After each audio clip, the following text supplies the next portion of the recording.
चलो बेटा स्टार्ट करते हैं। So now let's talk about cell structure and function.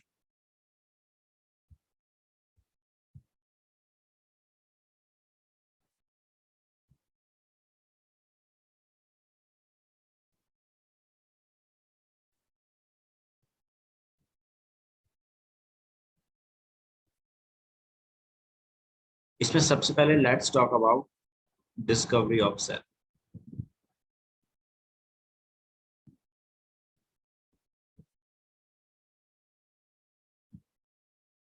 ठीक है बेटा, discovery of cell. Yes sir. Okay बेटा, ये चैप्टर आपने इससे पहले कभी पढ़ा है?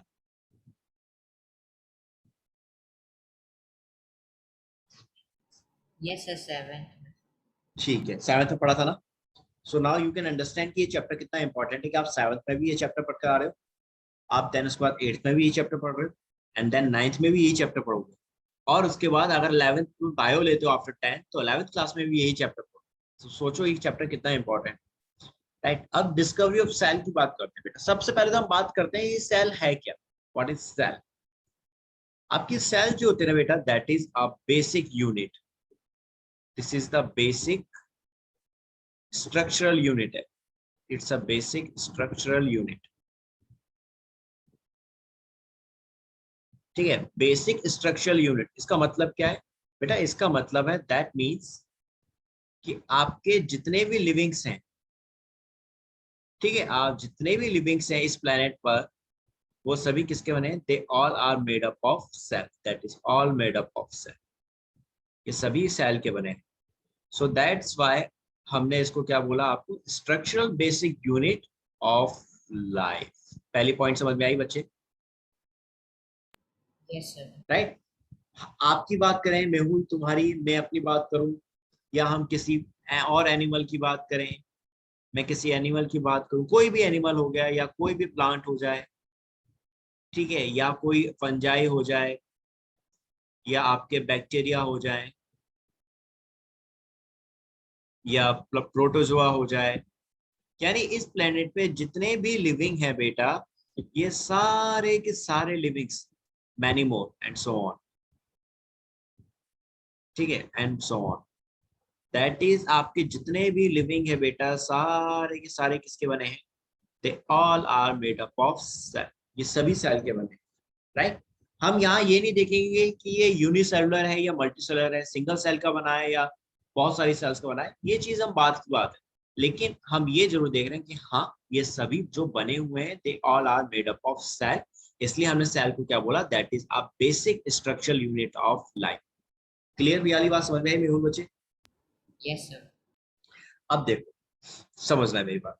यहाँ सारे के सारे लिविंग्स जो हैं वो आपके किसके बने हुए हैं? दैट इज आपके सेल्स के बने होते थे। और इन सेल्स को जो डिस्कवर किया था बेटा, दैट इज डिस्कवर्ड बाय, किसने किया था बेटा? नाम याद है क्या? No sir. Robert Hooke. That's a name of scientist जिन्होंने सबसे पहले आपकी सेल को डिस्कवर किया था 1665 में। दैट इज अ डिफरेंस जो आपको समझ। आपकी सेल की जो डिस्कवरी हुई है वो किसने करी है बच्चे? आपके रॉबर्ट हुक साहब ने करी। और कब करी? 1665 में करी। ये बात समझ में आई बच्चे? That is important, very important. जब आप सेल के बारे में पढ़ रहे हो तो ऑब्वियसली आपको ये पता होना चाहिए कि सेल को डिस्कवर किसने किया था। राइट मेरे बच्चे? Yes sir. ठीक है। और इन्होंने जब सेल को देखा था बेटा, ये सेल को उन्होंने किसमें ऑब्जर्व किया था बेटा? दैट इज कॉर्क के अंदर।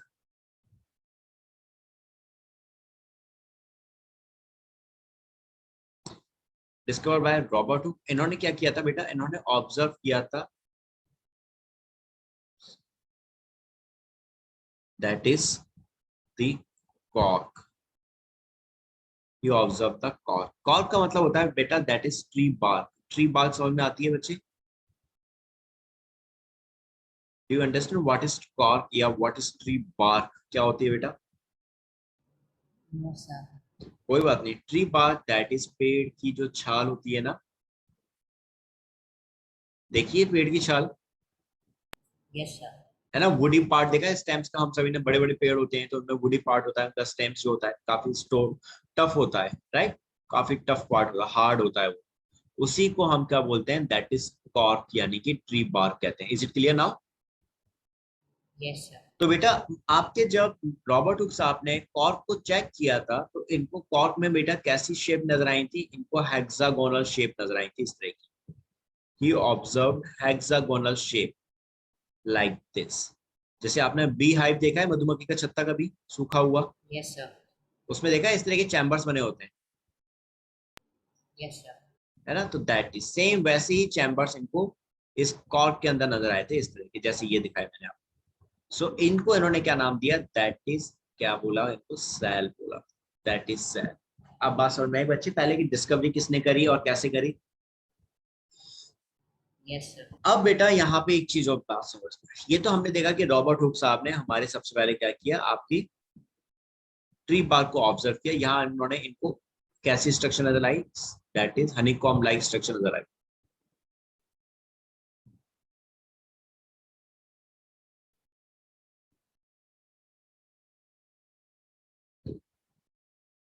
ठीक है, ये इनको नजर आई थी तो इसको उन्होंने नाम दिया था, दैट इज सेल नाम दिया था। लेकिन बेटा आपके रॉबर्ट हुक साहब ये नहीं बता पाए थे कि सेल लिविंग है या non living. Cell is living in nature, cell जो है वो लिविंग होती है, ये बात बताई थी इनके बाद एंटोनी वॉन लीवेनहॉक ने। दिस इज, मैं अभी पहले पॉइंट समझा रहा हूँ, पहले वो सब समझेंगे फिर हम इन सबको लिखेंगे बाद में। तो that is living nature of cell.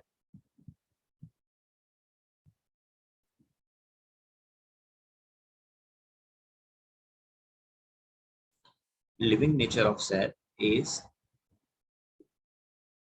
discovered by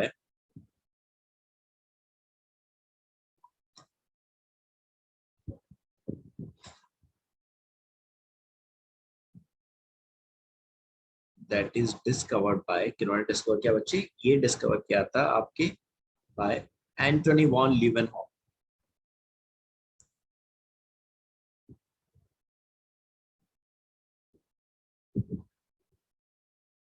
that is बच्चे एंटोनी वॉन लीवेनहॉक जो आए थे बच्चे, इन्होंने आपके सेल के लिविंग नेचर को डिस्कस किया था और बताया था कि आपकी सेल जो होती है वो कैसी होती है बच्चों, दैट इज लिविंग होती है। अब मेहुल बेटा लिविंग का मतलब समझ में नहीं आ रहा होगा, राइट, लिविंग कैसे है, मतलब कि इन्होंने बताया था कि आपकी जो सेल्स होती थी इसके अंदर लिविंग कंस्टिट्यूएंट्स यानी प्रोटोप्लाज्म, जिसको आप साइटोप्लाज्म भी बोल सकते हो, ये प्रेजेंट होता है। सो दैट्स व्हाई सेल का नेचर कैसा बताया गया, इन्होंने कैसे कहा, दैट इज लिविंग बताया था। एंटोनी वॉन लीवेनहॉक साहब ने सेल को डिस्कवर तो किया था लेकिन वो ये नहीं बता पाए थे कि सेल आपकी लिविंग है या नॉन लिविंग, क्योंकि उनका जो माइक्रोस्कोप था बेटा वो इतना वेल डेवलप नहीं था। उनको अपने माइक्रोस्कोप के अंदर केवल ये बैक्टीरिया की ये ऐसी जो आपकी ये कंपार्टमेंट्स हैं ऐसे नजर आए थे अपने माइक्रोस्कोप में। इस सेल के अंदर एज यू नो साइटोप्लाज्म भी होता है, इसके अंदर आपके काफी सारे डिफरेंट डिफरेंट ऑर्गेनल्स होते हैं।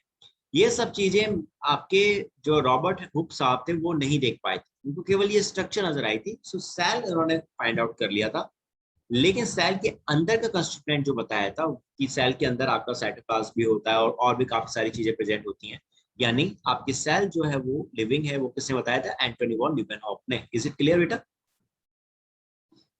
Yes, sir. अब बेटा एंटोनी वॉन लीवेनहॉक ने ऐसा क्या किया कि उनको सेल का लिविंग नेचर समझ में आ गया, क्योंकि इन्होंने बेटा माइक्रोस्कोप को भी डेवलप किया था। ही डेवलप माइक्रोस्कोप ऑल्सो, एक वेल डिफाइंड माइक्रोस्कोप भी इन्होंने ही सबसे पहले बनाया था। रॉबर्ट हुक का जो माइक्रोस्कोप था बेटा वो इतना ज्यादा कैपेबल नहीं था कि सेल के अंदर की स्ट्रक्चर्स दिखा सके, लेकिन एंटोनी वॉन लीवेनहॉक ने सबसे पहले एक माइक्रोस्कोप डेवलप किया बहुत अच्छा, ताकि उससे वो और बाकी माइक्रोस्कोप या फिर प्लांट सेल को ऑब्जर्व कर सके। समझ में आई बात मेरी?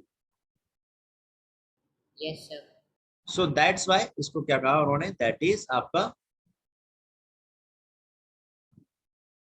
सेल कैसी है, लिविंग नेचर की। ये बात आपके ल्यूमेनहॉक साहब ने बताई थी। अभी समझ में आ गई ना बच्चे, कोई डाउट तो नहीं है? No, sir. Good, very good.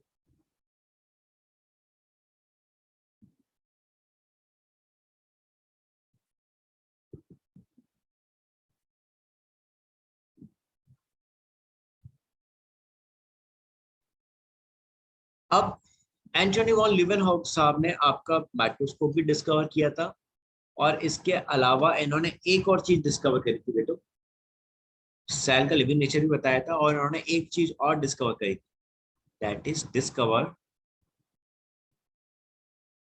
Bacteria also. इन्होंने बैक्टीरिया को भी डिस्कवर किया था बच्चों। बैक्टीरिया के बारे में जो पता लगाया था वो एंटोनी वॉन लीवेनहॉक साहब ने। बैक्टीरिया जानते हो? Yes, sir. तो आपके बैक्टीरिया को जो डिस्कवर किया था वो भी आपके एंटोनी वॉन लीवेनहॉक साहब ने किया था, लेकिन इन्होंने इसको नाम दिया था एनिमाक्यूल।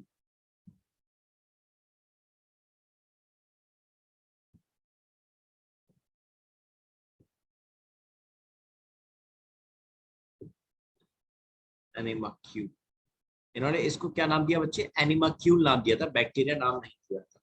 ये बात clear? Yes, sir. Okay,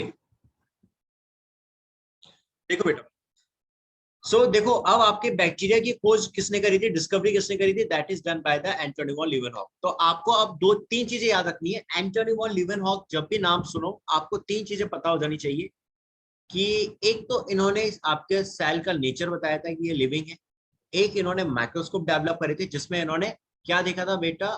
bacterial cells को देखा था। इन्होंने सबसे पहले बैक्टीरियल सेल्स को ही देखा था। जैसे रॉबर्ट हुक ने प्लांट की कॉर्क सेल्स को देखा था, उसकी बार्क, उसकी छाल को देखा था अपने माइक्रोस्कोप में। इन्होंने अपने माइक्रोस्कोप को जो डेवलप किया था उसमें बैक्टीरिया को देखा था, और उस बैक्टीरिया के अंदर इनको जो सेल्स दिखी उसमें इनका लिविंग नेचर इनको नजर आया। और ये बैक्टीरिया को इन्होंने क्या नाम दिया था? दैट इज, ये नाम दिया था इन्होंने एनिमाक्यूल। बैक्टीरिया टर्म जो होता है ना बेटा, ये फिर दूसरे साइंटिस्ट ने दिया था। वैसे आप पूछा नहीं जाता बैक्टीरिया टर्म किसने दिया है, बट मैं आपको नॉलेज के लिए बता देता। Bacteria term given by, that is given by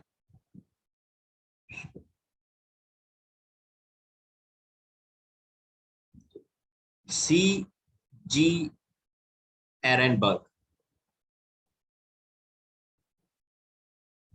C G Ehrenberg. आपको सी जी ना याद रहे कोई बात नहीं, you can pronounce Ehrenberg also, आप एरनबर्ग भी कह सकते हो बेटा। इन्होंने आपके बैक्टीरिया को क्या किया था बेटा? फाइंड आउट किया था। और कब किया था? 1838। मतलब बैक्टीरिया नाम दिया था, फाइंड आउट तो आपके एंटोनी वॉन लीवेनहॉक साहब ने कर चुके थे, उसको नाम दिया था एनिमोक्यूल को, दैट इज बैक्टीरिया। क्लियर बात मेरी मेहुल बच्चे? Yes, sir. चलो अब आ जाओ, now come to the next. कुछ मैं अभी डिस्कवरी की बात कर रहा हूं तो पहले हम डिस्कवरीज ही देखेंगे। इसके बाद now come to the next point, मैं कुछ चीजें और बताऊंगा आप। जैसे फॉर एग्जांपल आपने नाम सुना होगा न्यूक्लियस का भी, है ना? न्यूक्लियस जो होता है बेटा, ये नाम सुना है ना आपने? Yes, sir.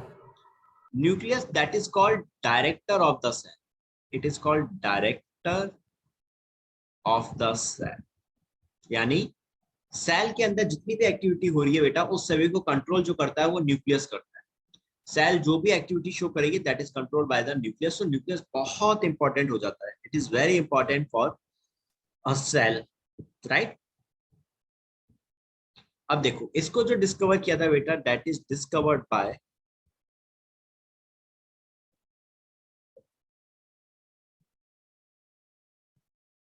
Robert Brown. नाम को लेके कंफ्यूज मत होना। सेल को डिस्कवर किया था रॉबर्ट हुक ने, और न्यूक्लियस को डिस्कवर किया है रॉबर्ट ब्राउन ने। इज इट क्लियर बच्चे? Yes, sir. ये चीज अभी आपकी बुक में नहीं है, लेकिन मैंने आपको यहाँ बता दी है।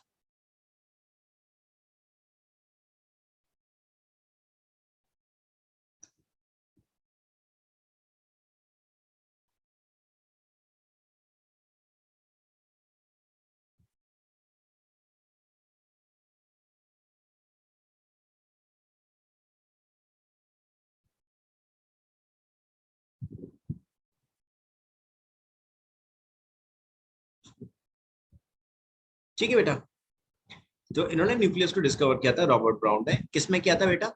इन आर्किड।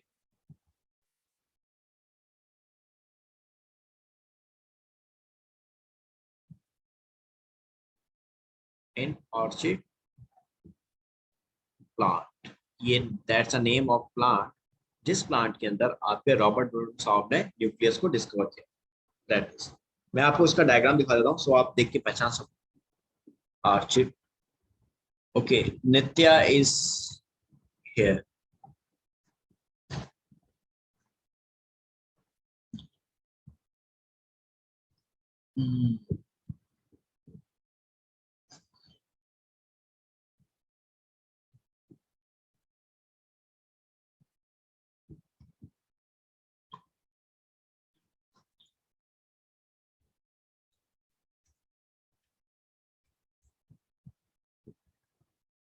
ये होता है आपका बेटा orchid plant. This is ornamental plant है, सजावटी पौधे हैं, सजाने के लिए बहुत यूज होते हैं।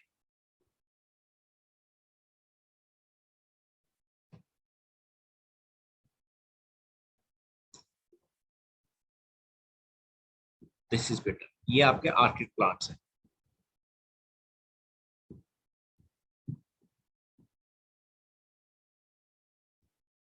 Ditya, am I audible to you?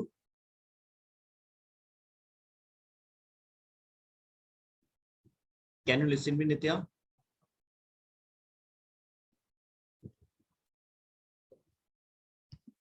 Okay, नित्या बात नहीं करना चाहते।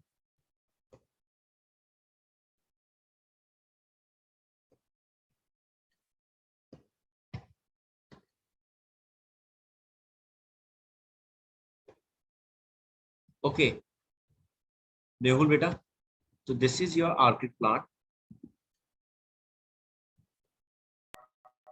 Yes, sir.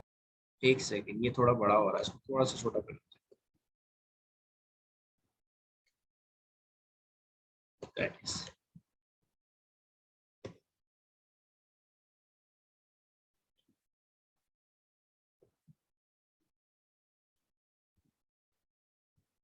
ठीक है बेटा, this is your orchid plant. और इस प्लांट के अंदर रॉबर्ट हुक ने क्या देखा था? न्यूक्लियस देखा। तो आपको क्या क्या पता चल गया? सेल को किसने डिस्कवर किया था बेटा?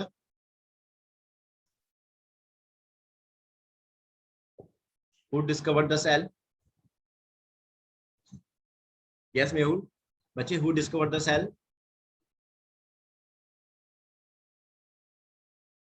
Sir Robert. Robert Hooke, Robert Hooke, okay. And Yes, nucleus, nucleus find out किया रॉबर्ट ब्राउन ने। और सेल का नेचर लिविंग जो होता है ये बताया था एंटोनी वॉन ल्यूवेनहॉक ने। इन्होंने साथ में माइक्रोस्कोप भी डेवलप किया था एंड दूसरा बैक्टीरिया को भी फाइंड आउट किया था, दैट इज। और बैक्टीरिया को नाम दिया था दैट इज एनिमाक्यूल। और बैक्टीरिया नाम जो दिया था वो दिया था एरनबर्ग ने, दैट इज। अब आ sir जाता है voice sorry नाउ। crack हो रही है। कोई बात नहीं बेटा, मैंने जो पॉइंट्स बताए लिखवाए ना अभी, मैंने वही चीज समझाई आपको। आपका बैक्टीरिया जो था वो फाइंड आउट किया एंटोनी वॉन ल्यूवेनहॉक ने, उसका नाम नाम दिया था दैट इज एनिमाक्यूल। फिर उस बैक्टीरिया टर्म जो दिया था बेटा that is given by Ehrenberg. And then आपके रॉबर्ट ब्राउन, इन्होंने डिस्कवर किया था न्यूक्लियस, वो भी ऑर्किड प्लांट के अंदर। क्लियर बात? अब आ जाओ, now come to the next that is protoplasm. Come to the next point, protoplasm. तो बेटा प्रोटोप्लाज्म जो था वो किसने डिस्कवर किया था? That is discovered bye परकिंजे।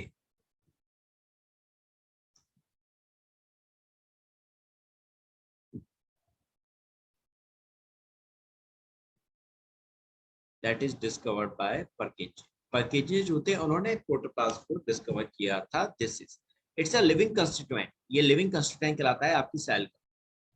सो ये कुछ पॉइंट्स मैंने आपको समझाया अलग से एक्स्ट्रा भी। अब आ जाते हैं now come to the next point, जो मुझे थोड़ा समझाने वाली पॉइंट है, डिस्कवरी ऑफ सेल। पहले ये बताओ, ये पॉइंट समझ में आ गए बच्चों सारे? इनमें कुछ ऐसा तो नहीं Yes, sir. है ना? चलो, अब मैं आपको जो पॉइंट समझाऊंगा बेटा that is cell theory.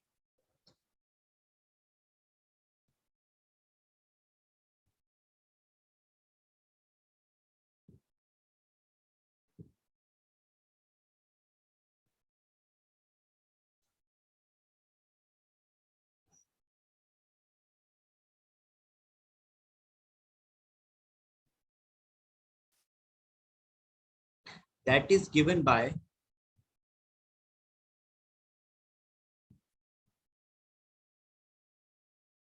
Matheus Schleiden,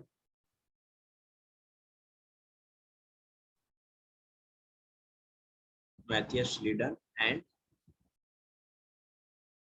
Theodore श्वान।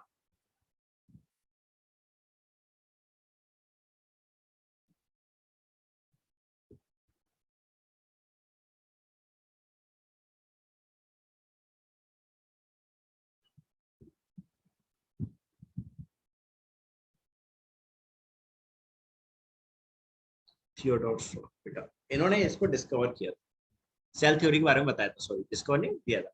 आप चाहो तो बेटा इनको शॉर्ट में बोल सकते हो, that is given by Schleiden and Schwann. पूरा नाम याद नहीं होता कोई बात नहीं, आप वैसे भी बुक्स में ज्यादातर यही देखो कि that is cell theory was given by Schleiden and Schwann. Clear बात Mehul? You have to remember only this name, Schleiden and श्वान।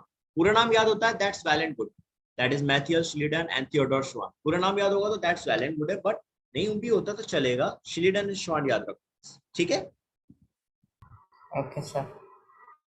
अब देखो इसमें क्या था, आपके दो पॉइंट्स थे इसमें, वैसे 3 पॉइंट्स हैं लेकिन 2 पॉइंट्स श्रीडन और श्वान ने बताए थे।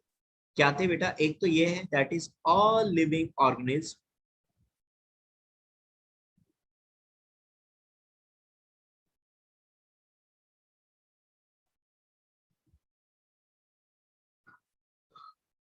all living organisms are made up of one or more cell।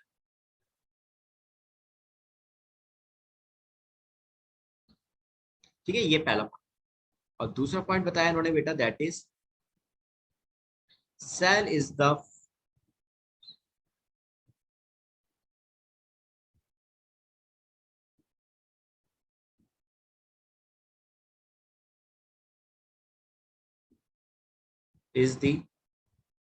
structural and fundamental unit of life।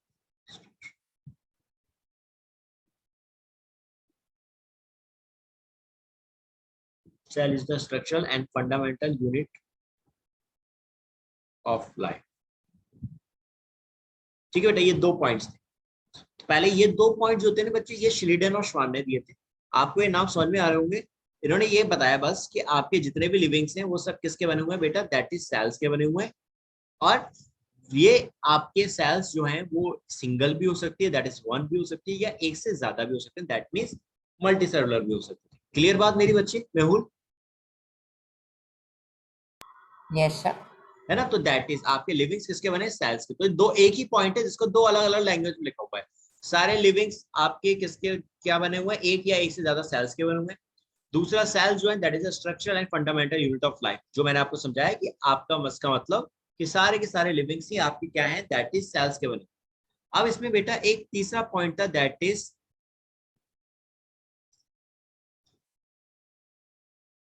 New cells are develop from pre-existing cells।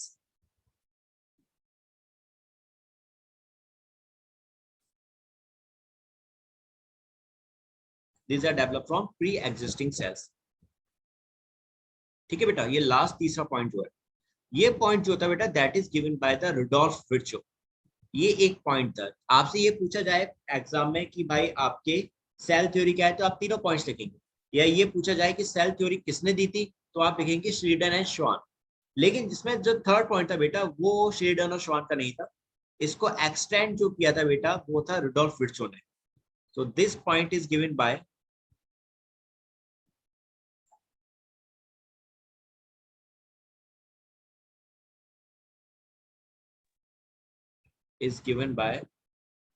Rudolf Virchow। ठीक है बेटा, किसने दिया था ये तीसरा पॉइंट? रुडोल्फ विर्चो ने दिया। ये चीज याद रखना। और इस पॉइंट का मतलब ये कि जितनी भी न्यू सेल्स बनती हैं बेटा, जो भी नई सेल्स बन रही है बॉडी में किसी लिविंग के अंदर, वो सारी की सारी आपकी किससे बन रही है बेटा? पुरानी सेल्स से बनती है।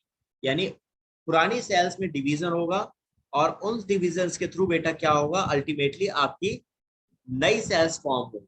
Is it clear? मेहुल बेटा, is it clear to you? Yes, sir. अब इस चीज को समझना।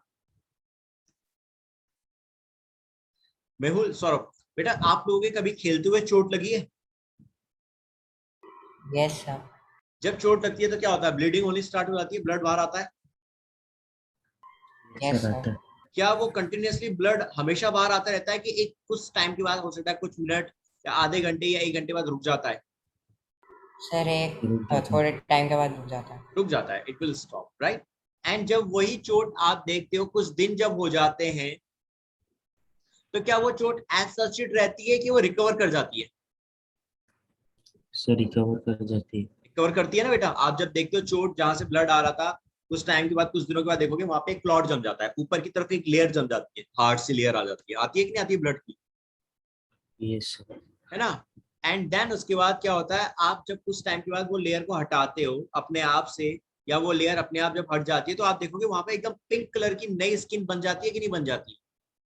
एक स्पॉट सा पड़ जाता है चोट का बस वहां Yes, पर। sir. है ना? एक आपका कुछ दिनों के बाद आप देखोगे वहां पे एक नई स्किन आ जाएगी, और वहां बस वो थोड़ा एक कुछ समय के लिए क्या रहेगा, एक स्पॉट सा बना रहेगा, बिल्कुल नया। तो बेटा वो जो नई स्किन आई वो कैसे आई, कहाँ से आई? वो नई स्किन जो उस चोट के आसपास की पुरानी स्किन थी, उन्होंने ही डिवीजन करके बनाई होती है। अब बात समझ में आया? तो आपकी जो पुरानी सेल्स होती हैं स्किन में या आपकी बॉडी में, वही क्या करती है बेटा, सेल डिवीजन करके आपकी नई स्किन की फॉर्मेशन यानी नई सेल्स की फॉर्मेशन करते हैं। Is it clear now? बिल्कुल। Saurabh, is it clear to you both? Yes, sir. Saurabh, is it clear to you also? Yes sir. Right. तो this is your cell theory, जो आपसे बहुत बार पूछा जाता है पेपर में। सो प्लीज मेक श्योर आपको ये चीज समझ में आ जाए। दैट इज वेरी इंपॉर्टेंट, क्योंकि यही चीज आप 9th क्लास में भी पढ़ेंगे जब आप वहां जाएंगे। राइट मेरे बच्चों?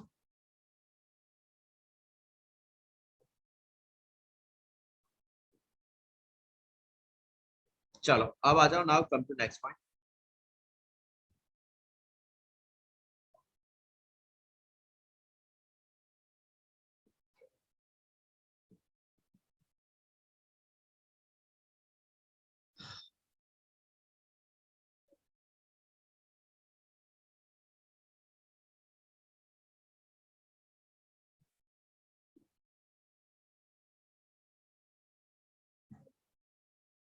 ये हो गई आपकी सेल थ्योरी कंप्लीट। बेटा समझ में आ गई ना? अब सेल थ्योरी में कोई इशू तो नहीं है? No, sir. चलो अब आ जाओ, now come to the next set, that is write down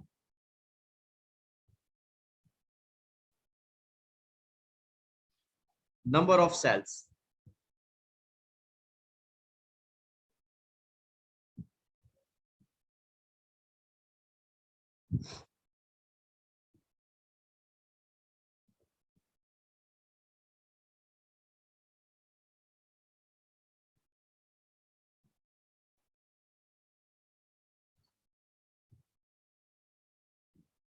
okay बेटा, so write down number of cells में क्या होगा। देखो नंबर ऑफ सेल्स के बेस पे, देखो आपके अभी मैंने ऊपर बताया था, आपकी सेल्स सिंगल भी हो सकती है और आपकी सेल बहुत सारी भी हो सकती है।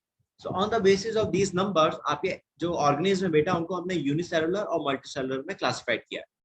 तो राइट डाउन, लिखो इस पॉइंट को, according to the number of cell,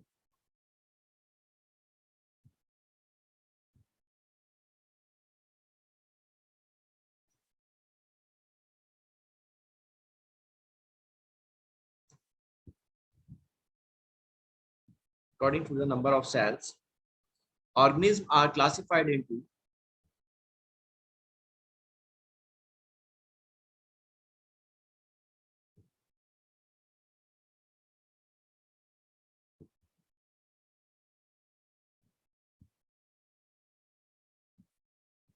organisms are classified into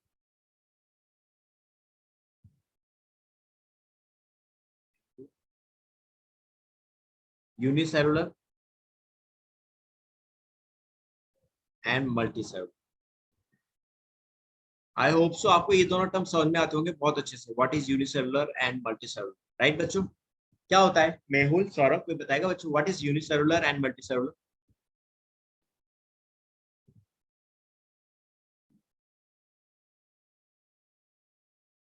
हाँ बेटा, Mehul, Saurabh, any idea? No?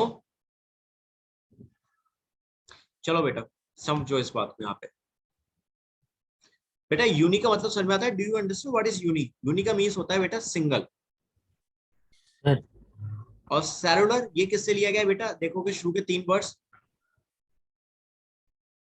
हाँ बेटा वेरी गुड सौरभ। सेलुलर का मतलब जो है वो क्या लिया गया है? दैट इज सेल से लिया गया है। इस सेलुलर वर्ड को देखोगे तो you will see that is coming from cell.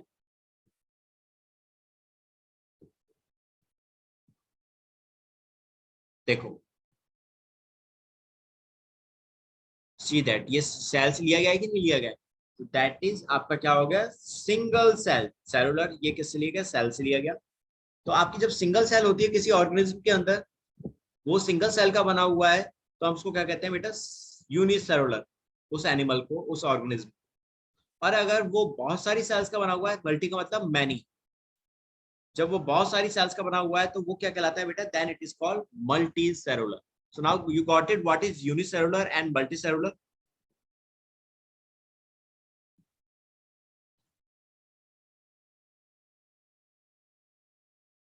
Note बेटा, ऐसा नहीं है सौरभ कि 3 या 3 से ज्यादा हो। दैट इज सिंगल सेल से ज्यादा होता है तो उसको हम कहते हैं मल्टी सेलुलर। चाहे वो फिर 2 हो, चाहे 3 हो, चाहे 4 हो, चाहे 5 हो, डजन सेल्स। जब एक से ज्यादा सेल्स हो तो that is comes into multi cellular. Clear Saurabh? Yes sir. ठीक। Mehul is it clear to you also? Yes sir. Okay.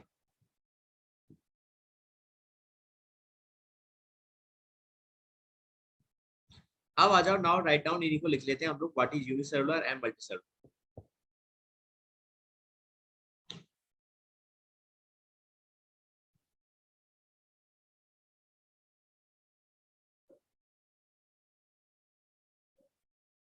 Unicellular में लिखो, राइट डाउन बेटा। Organism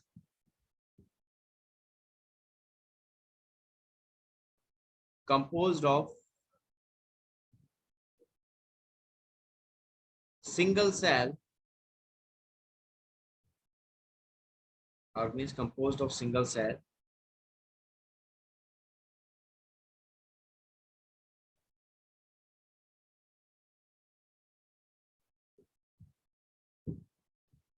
and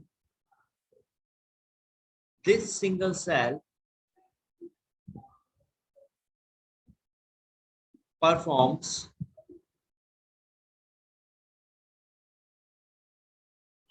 and this single cell perform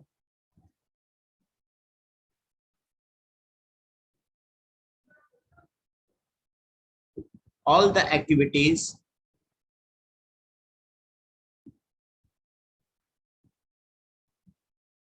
like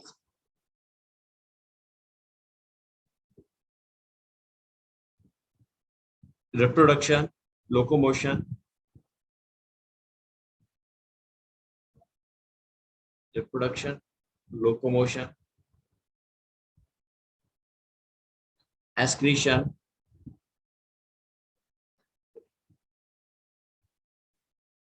etc. ठीक है बेटा, तो हम उसको क्या बोल रहे हैं? सिंगल सेल यानी यूनिसेलुलर बोल रहे हैं। सौरभ एंड मेहुल बेटा ये लैंग्वेज समझ में आ गई? Please tell me, is it clear now? Yes sir. Mehul बेटा आपको एग्जांपल्स में लिखो। Amoeba, okay, and paramecium.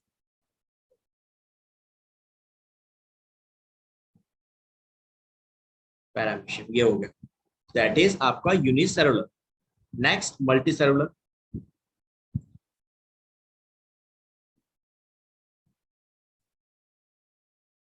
जो बहुत सारी सेल्स का बना हो।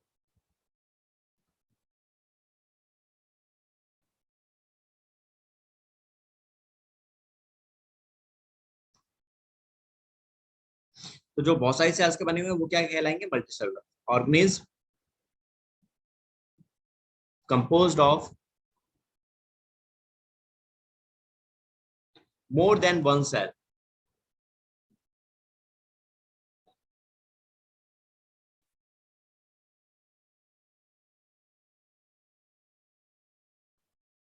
and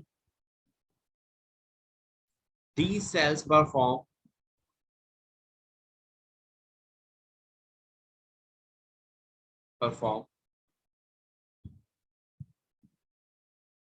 specific functions.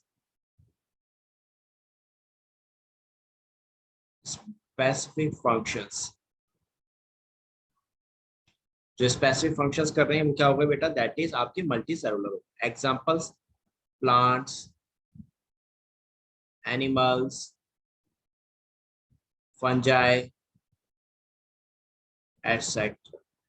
क्लियर बात? Mehul and Saurabh, is it clear now what is multi cellular and what is unicellular बच्चों? Yes, sir. Okay, Mehul beta, is it clear to you also? Yes, sir. Okay, bachcho. So this is all about for today's class. Just give me 1 minute. This is all about for today's class, beta.